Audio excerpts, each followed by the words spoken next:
శ్రీదేవి భాగవతము. సూత మహర్షి సౌనకాది మహాములకు దేవీ భాగవతాన్ని ఇలా వివరిస్తున్నాడు. జనకుడు, బాగా అడిగావు. నువ్వు నిస్సంగుడివై అడవిలోకి వెళ్ళిపోవాలి అనుకుంటున్నావు. కానీ సర్వే సర్వత్రా పంచభూతాలు అంటి పెట్టుకునే ఉంటాయి కదా. అవంటూ ఉన్నప్పుడు నువ్వు నిస్సంగుడివి ఎలా అవుతావు?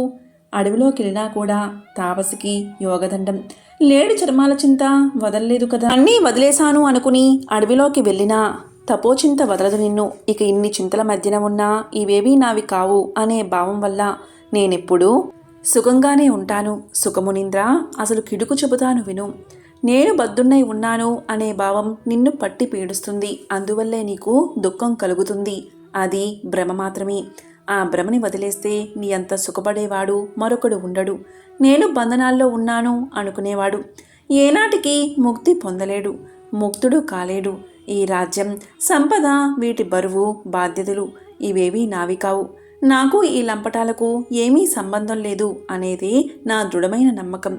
అందువల్లే నేను నిత్యము సుఖంగా ఉండగలుగుతున్నాను. నా మాట విని నువ్వు కూడా ఆ భ్రమలోంచి బయటకురా, సుఖపడతావు.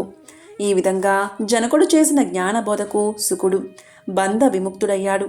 నీటిలో ఉన్న తామరాకును నీరు ఎలా అంటదో అదేవిధంగా సుకుడు సంసార బంధనారహితుడై ఆనందుడయ్యాడు. తిరిగి తండ్రి వద్దకు చేరాడు. యోగ మార్గాన్ని అనుసరిస్తూనే పీవరి అనే అందమైన పిల్లను పెళ్లాడాడు. ఆమె గర్భాన కృష్ణుడు, గౌరీ ప్రభుడు, భూరి, దేవపుత్రుడు అనే నలుగురు కొడుకుల్ని, కీర్తి అనే కూతుర్ని కన్నాడు. కీర్తిని విభ్రాంతి కుమారుడైన అనుహుడికి ఇచ్చి పెళ్లి చేశాడు. అనుహుకుని వల్ల ఆమె బ్రహ్మదత్తుణ్ణి ప్రసవించింది. ఆ బ్రహ్మదత్తుడు రాజయ్యాడు.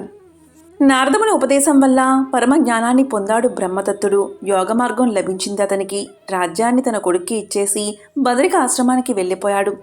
మనవడు కూడా మోక్ష జ్ఞానం పొందిన తర్వాత శ్రీశుకుడు ఆశ్రమాన్ని విడిచి కైలాస శిఖరానికి వెళ్ళిపోయాడు.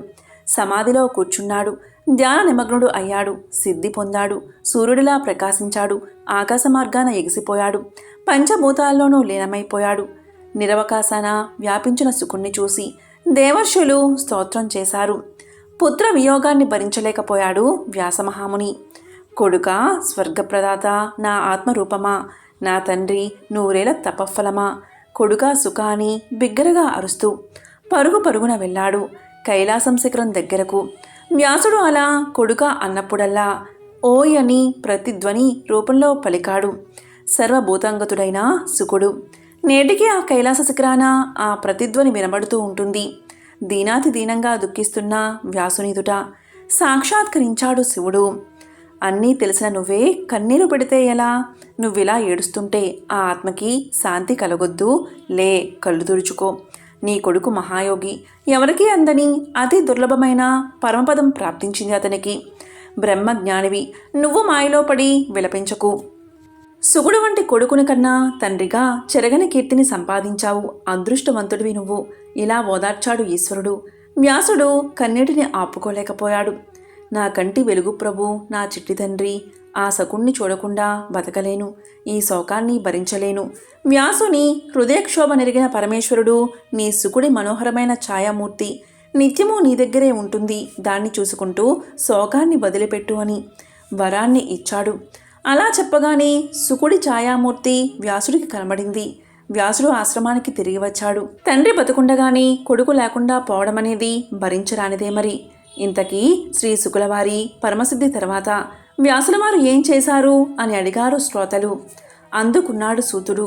వ్యాసులవారి శిష్యులైన అసిత, దేవల, వైశంపాయన, జైమిని, సుమంతులు అంతకు మునుపే గురువుగారి ఆజ్ఞతో భూమి 4 దిక్కులకు వెళ్ళిపోయారు. కొడుకుల్లాంటి శిష్యులు దగ్గర లేరు. కొడుకు అసలే లేడు. శూన్యంగా ఉన్న ఆశ్రమాన్ని వదిలి వెళ్ళిపోవడానికి నిశ్చయించుకున్నాడు వ్యాసుడు. అప్పుడే అతనికి తన తల్లి సత్యవతి గుర్తొచ్చింది. వెంటనే యమునా తీరానికి వెళ్ళి ఆమె గురించి వాకబు చేశాడు. ఆమె సంతన మహారాజుని వివాహం చేసుకుందని తెలుసుకుని తిరిగి సరస్వతీ తీరానికి వచ్చి అక్కడొక ఆశ్రమాన్ని నిర్మించుకుని తపస్సు చేసుకోసాగాడు. సత్యవతి సంతనుల కథ. సత్యవతి సంతుని వల్ల చిత్రాంగదుడు, విచిత్ర వీరుడు అనే 2 వీరపుత్రులను కంది. సంతనుడి మొదటి భార్య గంగవలన భీష్ముడు జన్మించాడు. అతను మహావీరుడే. కాలగతిలో సంతనుడు కన్నుమూశాడు. చిత్రాంగదుడు రాజయ్యాడు. ఒకనాడు వేటకని అడవికి వెళ్ళాడతను. అక్కడ చిత్రాంగదుడు అనే గంధర్వుడు తారసిల్లాడు. ఇద్దరు చిత్రాంగదులు కళ్ళపడ్డారు. గంధర్వుడు గెలిచాడు, రాజు చనిపోయాడు. అందువల్ల విచిత్ర వీర్యుణ్ణి రాజుగా అభిషేకించాడు భీష్ముడు. పెద్ద తమ్ముడు చనిపోయినందుకు దుఃఖించిన చిన్న తమ్ముడు రాజయ్యాడని ఆనందించాడు వ్యాసుడు. కాశీరాజు కుమార్తెలైన అంబ, అంబిక, అంబాలికల స్వయంవరానికి వెళ్ళి అక్కడి రాజులందరినీ ఓడించి ఆ ముగ్గురిని తీసుకొచ్చాడు భీష్ముడు. విచిత్ర వీరుడికి ఆ ముగ్గురిని ఇచ్చి పెళ్లి చెయ్యాలని నిశ్చయించుకున్నాడు. అంబ ఎదురు తిరిగింది. తాను సాల్వుణ్ణి ప్రేమించాలని చెప్పింది. భీష్ముడు ఆమెను సాల్వుడి వద్దకు పంపేశాడు. కానీ సాల్వుడు ఆమెను నిరాకరించాడు. ఆమె తిరిగి భీష్ముడి వద్దకు వచ్చింది. భీష్ముడు ఆమెను ఆదరించలేదు. ఎవరినో ప్రేమించావు నువ్వు, నిన్ను ఇక్కడ ఉంచలేను, వెళ్ళిపో అన్నాడు. అలిగిన అంబ అడవులకు పోయింది. ఓ తీర్థ ప్రదేశంలో తపస్సుకు కూర్చుంది భీష్ముణ్ణి సాధించాలని. అంబిక, అంబాలికలతో విచిత్ర వీరుడికి పెళ్లి జరిగింది. అందగత్తెలు, అనుకూలవతులు అయిన ఆ ఇద్దరు భార్యలతోటి 9 సంవత్సరాల పాటు అదే పనిగా ఆనందంగా ఉండిపోయాడు విచిత్ర వీరుడు. అమిత కామం వల్ల రాజయక్ష్మకు గురయ్యాడు.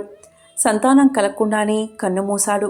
సత్యవతి కొడుకులిద్దరూ అలా నిస్సంగులుగానే పోవడంతో రాజ్యానికి వారసులు లేకుండా పోయారు. భీష్ముణ్ణి పిలిచి రాజ్యం ఏలమంది సత్యవతి. రాజ్యం స్వీకరించనని, పెళ్లి చేసుకోనని గతంలో నీ ముందే కదా ప్రతిజ్ఞ చేశాను. అందువల్ల నన్ను బలవంతం పెట్టకు. వంశరక్షణ కోసం వేదం చెప్పిన ధర్మం ఒకటి ఉంది. తమ్ముడైన విచిత్ర వీరుడి క్షేత్రంలో ఏ ఉత్తముడైనా బ్రాహ్మణుడి ద్వారా అయినా సంతానం పొందవచ్చు. నీ కోడళ్ళకి సంతానం కలిగే ప్రయత్నాలు చెయ్యి. అలా పుట్టినవాణ్ణి రాజును చేద్దాం. అప్పటిదాకా రాజ్య వ్యవహారాలు నేను పైనుండి చూస్తాను అన్నాడు భీష్ముడు. సత్యవతి రవ్వంత ఆలోచించి వివాహక పూర్వం పరశురాముని వల్ల కలిగిన కుమారుడైన వ్యాసుణ్ణి తలుచుకుంది. తలుచుకోవడమే ఆలస్యంగా ఆమె ఎదుట ప్రత్యక్షమయ్యాడు వ్యాసుడు. తల్లికి నమస్కారం చేశాడు. ఆమె ఆజ్ఞ ప్రకారం అంబికను కలిశాడు. ఆమె బలశాలి అయినా పుత్రుణ్ణి కంది. కానీ అతడు అంధుడు కావడంతో రాజ్యార్హత లేనివాడిగా భావించింది సత్యవతి. చిన్న కోడలైన అంబాలికలతో కూడమని చెప్పింది సత్యవతి. సరే అన్నాడు వ్యాసుడు. ఆమెకు కొడుకు పుట్టాడు. కానీ అతనికి పాండులోకము, వీడు అర్హుడు కాదు అనుకుంది సత్యవతి. మరోసారి పెద్ద కోడలియందు సంతానం కలవలసిందిగా వ్యాసుని కోరింది రాజమాత సత్యవతి. అంగీకరించాడు వ్యాసుడు. కానీ ఈసారి అంబిక పడక గదిలోకి తాను వెళ్లకుండా తన స్థానాన్న ఒక దాసీదాన్ని నియమించింది. ఆ దాసీది వ్యాసుడితో కలిసింది. ఆమె గర్భంలో ధర్మదేవత అంశతో జన్మించాడొక కుమారుడు. అలా వంశరక్షణ కోసం దేవర న్యాయంతో 3 బిడ్డల్ని కన్నాడు వ్యాసుడు. అంబిక కొడుకు అంధుడు ధృతరాష్ట్రుడు, అంబాలిక కొడుకు పాండురోగి అయిన పాండురాజు, దాసీపుత్రుడే ధర్మమూర్తి అయిన విదురుడు. ఈ విధంగా సూతుడు సౌనకాది మహాములకు శ్రీదేవి భాగవతాన్ని వివరిస్తున్నాడు. ఓం శ్రీ మాత్రే నమః.